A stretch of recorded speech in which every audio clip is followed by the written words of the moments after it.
Hey everyone, welcome back. So today we are doing something a little different here. As you can see, we have the mood set out very nicely. A lot of you guys asked me to read Hooked stories. Fun fact, way back when I started my channel, I actually read some Hooked stories. Those videos are long deleted, long gone. They were like very beginning of 2017. They were just a hot mess. But anyway, since you guys have been asking me a lot for it, and because it's getting close to Halloween time, even though they're still like 2 months away, close enough. So we're gonna start reading some Hook stories just to spice things up a little bit. So I was going through here, I signed up for the free trial and everything, which Hook got a little more expensive than I remember, let me tell you. And second of all, the app got so confusing. Maybe that's just me and I'm stupid, I don't know. But anyway, I just came across this story called Waiting for You by Richard Beckham II, I'm assuming, and I just thought we'd read it. Like, we're gonna pick one. There was another one I saw called like At Home or something. Not At Home or The House or something. I don't know. Anyway, the picture was scary, so I scrapped that idea real quick. So we're doing this one and we're gonna see what happens. Let's just read the description. Amber just wanted to get home, but someone else had a different idea, and I don't know who this woman is right here, but someone needs to tell her. There's a little mess going on right there. But anyway, we're gonna see what happens. We're gonna read some scary stories. Let's see if they're scary. I might do the other one because that one looked legitimately terrifying, but we're gonna start small and we're gonna go up from there. So give it a big thumbs up if you enjoy it. Subscribe if you haven't already, and let's start the drama, the scary story. I don't know what you call it today.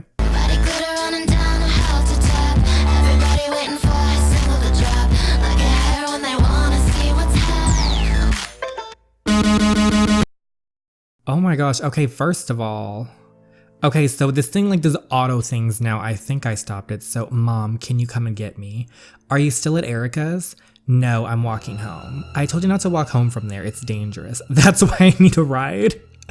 I just started making dinner. Did you not just say it's dangerous and then you're not gonna give, like, I'm assuming your daughter a ride? Like, okay, Mom. Can it wait? I'm getting scared. Where are you? I don't know. I took a wrong turn. Is anyone around? No. Are there street lights? I don't see any. Okay, hang tight, I'm on my way. 2 minutes later. Okay, I was like, does it work? I found some street lights. There's a bank and an ATM. Okay, good, stay there. Where is it? I can't see the sign, hold on. It's the Park City Bank. How did you end up in Park City?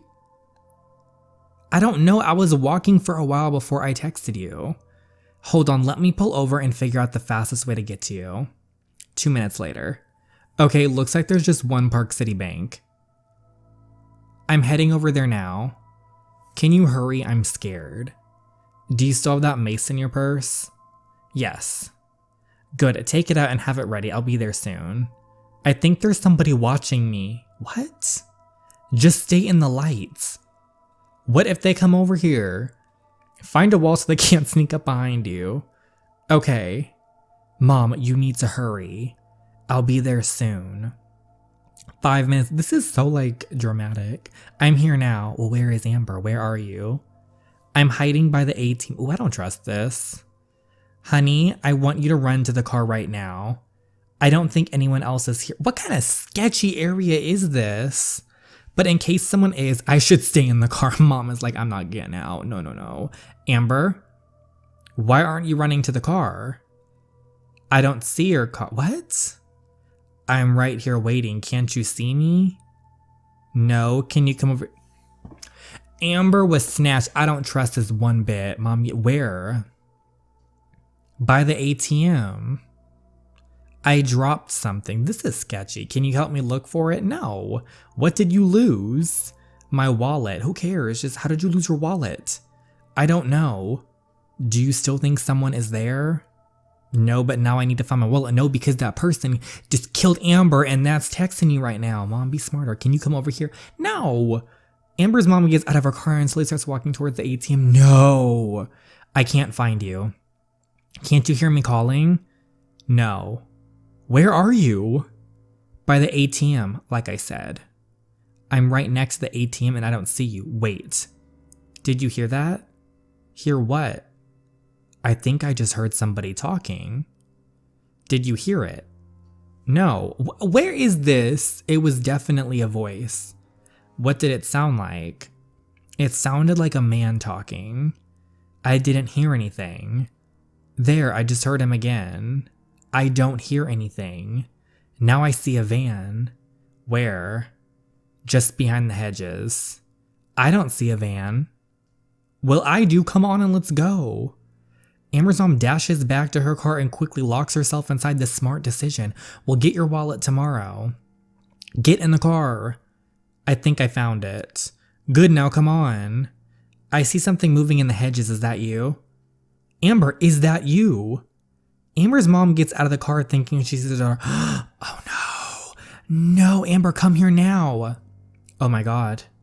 Help. The figure from the bushes is not Amber. It's a man wearing a ski mask. And he's carrying Amber's... I knew it. And he's carrying Amber's phone. He runs towards Amber's mom and grabs her. How fast was he running? Then he pushes her towards the ATM. Oops, I messed up, y'all. Another man emerges with a gun and points it at her. The first man speaks to Amber's mom. Where is Amber, though? Now give me your bank card and tell me your code. Okay, so... And you better have more money in your account than your daughter did. Where is my daughter? Just then, two police officers leap over the wall and grab the man. Oh my gosh, police, yay! A squad car pulls up and two other officers force the men now in handcuffs into the back seat. Amber's mom addresses the officers. My daughter, you need to find my daughter. There's a van over there behind the hedges. The officers run over to the van, break into it, and find Amber tied and gagged. After they untie her, she runs to her mother and they embrace. See, y'all, I knew that was gonna happen. I just had the tea. I just knew that was not Amber. I actually am surprised Amber's alive. Mom, he took my phone after I got here. I know that now. He was pretending to be you. Like, did no one think it was weird when she was at the ATM machine and Amber is just literally nowhere to be found? It's a good thing the surveillance cameras at the bank picked up suspicious activity. We've been trying to catch these guys for a long time. Did they do this to a lot of people? Their victims don't usually end up alive. I was about to say, so you're both very, very lucky. Oh, okay, well, that was the end of that story, apparently. So that was not Amber this entire time, which we've been new about, but it was the creepy man. But they got a good happy ending, so I guess that's good for them. But we're going to read another because why not? Okay, so we're going to do this one called Uber by Kayla Parent. So, y'all, I was traumatized after I finished that last story and I was like, continue reading a horror one. That scary one popped up with the scary girl who terrified me. I was like, get this girl off my screen. So if we picked a cuter one called Uber, maybe we'll get to the old house. What's the thing? It's called the old house or something. I don't know. It was scary, but let's try Uber and see how this one goes. Okay. Hey, this is your Uber driver, Randall. I'm outside. Sorry, be right out. My daughter is dragging her feet tonight. You know how silly little girls can be. No problem. The blunt, just no problem. Take your time. I tap my fingers on the steering wheel as I wait. A few minutes later, a woman opens the car door. There's a young girl balanced on her hip, all bundled up in a coat, her hood obscuring her face. Okay, here for Rita? That's me. We're terribly sorry to have kept you waiting. It's okay. Just make sure to buckle your seatbelt. Rita straps the two of them in. I mean, that's normal, but like... So there's been a change of plans. I'd actually like to make a couple of stops. First, the Washington Cemetery, please. Cemetery? At this time of night? Okay. I take a peek in my rearview mirror. Rita is glaring out the window. Everything all right? Do you like your neighbors, Randall? They're okay, I guess. I hate mine. The Smith family. Terrible and silly people. I pull away from the curb. Oh, Rita sounds a little crazy. Did something happen? Oh, something happened, all right. Sabrina was over at their house last year. Their son, Billy, pushed her from the top of the playground. She nearly broke her neck. I'm sorry to hear that. Like, he does not care, to be quite honest. I was able to save her just in time. A small voice sounds from the back seat. I hate Billy Smith. So here's Sabrina. I hope someone pushes him off a playground. Rita laughs in response. Maybe if we're lucky. Okay. I tense at the exchange. Sabrina looks so small. She can't be more than 6 years old. This doesn't seem like an appropriate conversation. Mrs. Smith lets Billy do whatever he wants. I don't want my Sabrina around silly people like that. Sabrina chimes in again. He came to the house today. Didn't he, Mama? He sure did. Oh, this does not seem like it's going in a good direction, but I chased him away. At this point, I'm getting a little uncomfortable. Ooh, so I decide to change the subject. So, the cemetery. Visiting loved ones. Oh, yes. Although the dead never really leave us. Okay, this girl, do they, Sabrina? No.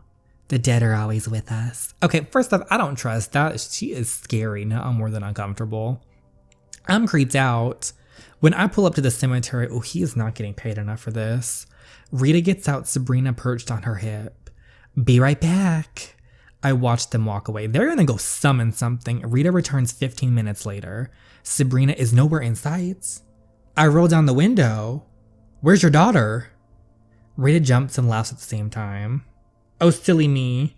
I swear I'd forget my head if it wasn't attached. Oh, I don't know about this. In shock, I watch her run back into the darkness.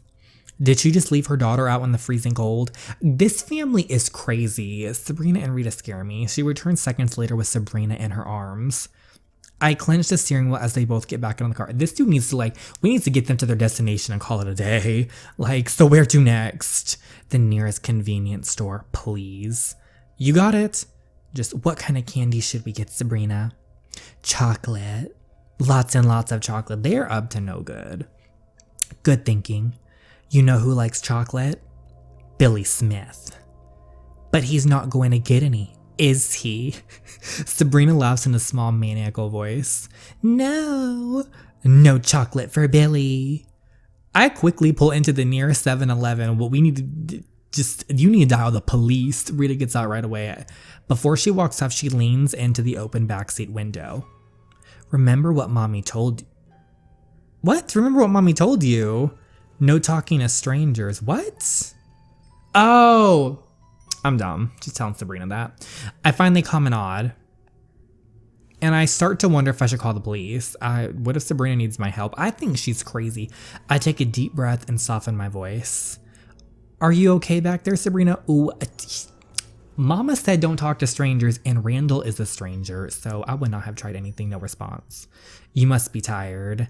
It's even past my bedtime. Okay, it was a mistake for him to keep working, apparently. She must have taken her mother's comments seriously. I didn't try and talk to her again. When Rita returned, she has 2 full bags of candy. All right, next, my brother Todd's house. She directs me to his place, then glares as it comes into view. Oh, just as she did at the Smith's house earlier. They are gonna do something. Todd hasn't come to visit us in a while. Has he, Sabrina? No. Why hasn't he come to visit Mama? He doesn't understand us. No one does. But I miss Uncle Todd. And he misses you. Oh dear. And he loves you very much. So he won't mind what I'm about to do. I know he'd understand. What? Without another word, she jumps out of the car. She returns a few minutes later with a shovel. My stomach drops. A shovel? Todd won't mind if I borrow it. I need it for something very important. The hairs on the back of my neck stand on it. You need to call the police. And I decided then that I am done with this ride. Not when she has a shovel. If you don't mind, I'm going to be calling it a night. Where can I drop you off? Oh, I'm all set now. You can take me home. Ooh, thank God. I don't trust this. I'm relieved when we pull up to the front of their house. Thank you, Randall. You've been quite helpful. And with that, she scoops Sabrina up and gets out of my car. Even though my instinct is to speed off, I stay to make sure they get in the house. Okay, I would have sped off. As an Uber driver, it's my number 1 rule. And it's a good thing I do. Because Rita and Sabrina don't go into their house. They're gonna go into Billy's. Rita puts Sabrina on a swing on the front porch, then walks across the lawn to the neighbor's house. Oh my gosh, that must be the Smith's house. But if she hates them so much, why is she going there? Oh, she's gonna cause a scene with a shovel, no less. She's gonna bang them with that shovel. This is Shovel Girl 2.0, like the re-up. I look over at Sabrina. Sabrina, I don't trust Sabrina. She's scary. The poor thing must be freezing, dude. The thought propels me to get the car. You brought this on yourself, Randall. you brought all this. Whatever happens on yourself. I should make sure she's okay. He has a heart of gold, but suddenly I hear Rita's voice. It sounds as if she's talking to a child. The bad feeling in my gut increases tenfold. Randall, at this point you should have either left or called the police. So I switch directions and walk across the lawn following Rita's voice. When I get to the backyard, I see Rita standing on top of the playground set. Her hands are filled with candy. There's a small boy on the ground staring up at her. This is weird. See, Billy? I told you if you met me out here, I had lots of candy. And you can have it all up if you come up here with me. My stomach drops. Billy, no. I start to move at the same time Billy does. I'm farther away than he is. And by the time I make it to the playground, he's already beside her. Rita, what's going on here? She turns to me with wild eyes. This was your mistake. This doesn't concern you, Randall. I turn to Billy. Come down here. It's late. Your mommy and daddy won't like it if... No. Before I can finish my sentence, Rita shoves Billy from behind. I don't hesitate. I run forward and catch him seconds before he hits the ground. I distantly hear a scream come from the Smith house. A man and woman come running out. Call the police. She pushed him. 30 minutes later. Okay, so 30 minutes later, so Rita tried to push Billy, but he foiled the plan. So Karen Smith walks me in my car. The whole street is lit up with red and blue lights. Okay, so the police came. I can't thank you enough, Randall. If you hadn't been there tonight, who knows what would have happened? She looks at me with sad eyes. Last year, Rita's daughter, Sabrina, was at my house. Unfortunately, there was an accident, and Sabrina fell off the top of the playground. I'm getting chills, y'all. I remember what Rita told me earlier. But Rita was able to save her, right? Karen wipes away a tear. She tried, but she wasn't fast enough. Wait, oh my gosh, y'all, I'm a little scared. None of us were. It was awful. Ice runs through my veins. I instinctively look to Rita's porch. Oh, this is actually scary, y'all. Wait, I don't understand. Sabrina died. Karen nods. A year ago today, Billy made Rita a card. Brought it over to her house this morning, but I shouldn't have let him. Rita's become mean and bitter. She glances one more at Rita's house before walking away. I look at Rita's porch again. Sabrina is still sitting there, as if propelled by some outside force. I make my way toward her. You should have left. And with shaking hands, I pull back the hood of her winter coat. I must cry out because suddenly there's an officer beside me. I can't believe my eyes. It's not a little girl at all. It's a doll. Okay, so that was the end of Uber. So, Sabrina was a doll. The whole time she was a doll. So, one of two things happened because I low-key read the comments. Like, I cut that out, but I was reading the comments because I was actually shook when I saw it was a doll. Apparently, there's two theories. One is it's just possessed, something happened. Or two, it's like a doll and, the mom was talking for the doll the entire time, which is why she's like, don't talk to strangers, which is why Sabrina could never talk the entire time because the mom wasn't around to like make the voice or whatnot. And I guess it makes sense because the dude's an Uber driver, so he's not looking like at them talk or like little girl talk or whatnot, which is crazy in the first place. At least the little kid is safe, but my goodness, I wasn't expecting that. That was a plot twist. Like I was shook when I saw that, y'all. Like, I was getting chills at the end there. I really thought I was going to go, like, scary, supernatural. And I guess I technically could if you want to think of it that way. But the other logical one is that, like, the mom was talking. It was like a puppet or something. I don't know. Either way, that was lit, to be quite honest. I was impressed with that one. Like, good job. Like, I was impressed. So that's, what, the Hooked app really has been 2 years now, 2.5 years since I like read one or have used the Hooked app or whatnot. So I was actually a little impressed with it. So you know what, if you like this little random video I did reading Hooked stories, give it a thumbs up and let me know in the comments below what you thought of it. And I will do some more stories if you guys really enjoy them. But let me know how you guys felt. What are your thoughts? What are your feelings? If you have any really good Hooked stories, let me know in the description box and I'll maybe read them if you guys want me to continue. But anyway, thank you so much for joining me and watching today. I hope you had a wonderful time. I know I did. I hope to see you all again. Thank you so much for watching again, and I will see you in the next one. Bye, everyone.